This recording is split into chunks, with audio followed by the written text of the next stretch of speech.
then up if you can, or forwards. I don't mind. There's a wonderful quote by George Bernard Shaw that says, "We don't stop playing because we grow old. We grow old because we stop playing."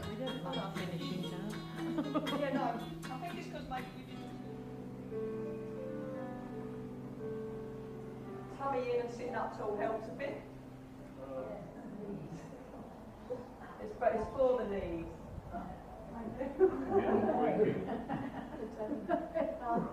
Morden College was established by Sir John Morden back in 1695, who was a wealthy philanthropist, and he commissioned Christopher Wren and his successor Edward Strong to design a beautiful almshouse set in a campus landscape.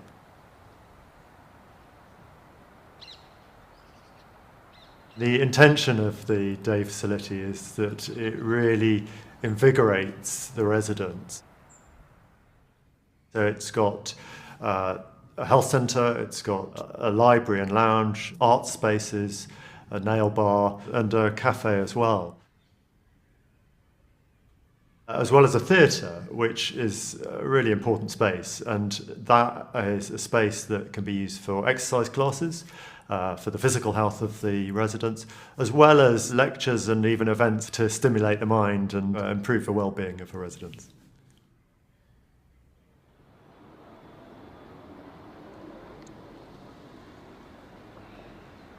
The building's designed around a colonnade that runs the full length of the building and weaves its way around the constraints of the site.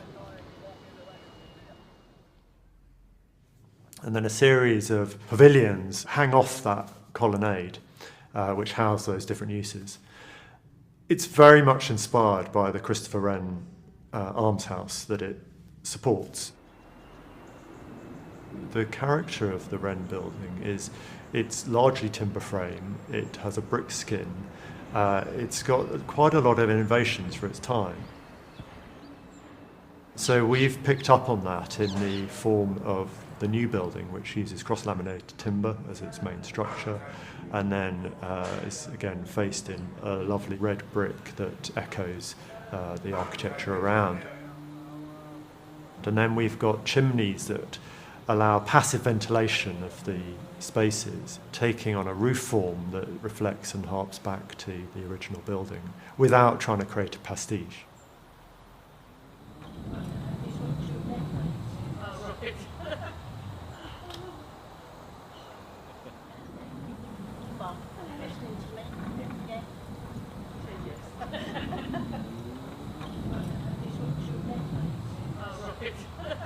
It's vital for the residents as the beating heart, really, of the community of Morden College, so that it's a drop-in centre, it's a community centre, it's where residents from all the various houses here on campus can come together and meet. So it's crucial to bringing everybody together as friends and neighbours.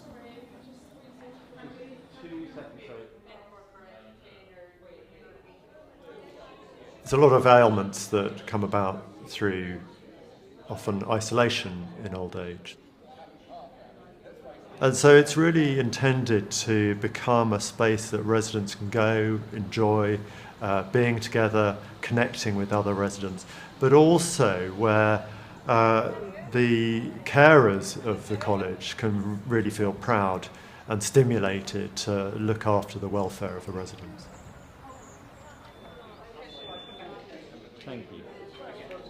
And then internally as well, these series of rooms that have views across to different activities. They're very light spaces, well ventilated, and very large spaces with interesting kind of roof profiles that take the eye up to the sky or down to the landscape.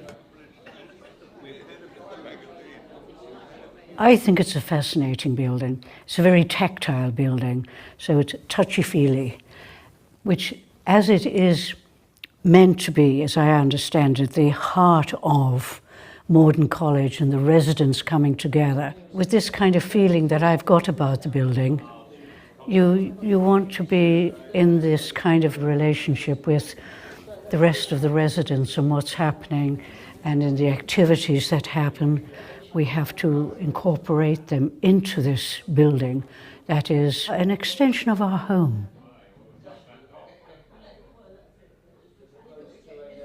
The building is very flexible, and it's very much intended that the residents make it their own. They will set up their own programs, whether that's art classes or race nights, and there'll be things that the residents instigate, there'll be things that the college and the care workers instigate, and that's the beauty of a building. It allows the residents to really feel that it's theirs and they can help shape the life of that building.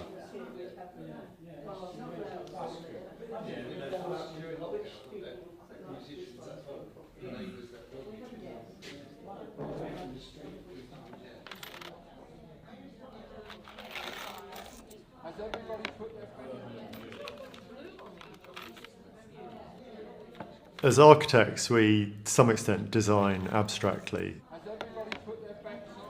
We design and develop concepts around ideas of use. But what is really enjoyable about John Morden Centre is when you see that activity actually taking over the building and people using it and occupying it. And on certain days, it's full, it's buzzing. It's very evident that the residents enjoy the spaces, enjoy meeting their fellow residents there. And so it's those touches that start to humanise it and reveal the life of the college, but also help make it their own.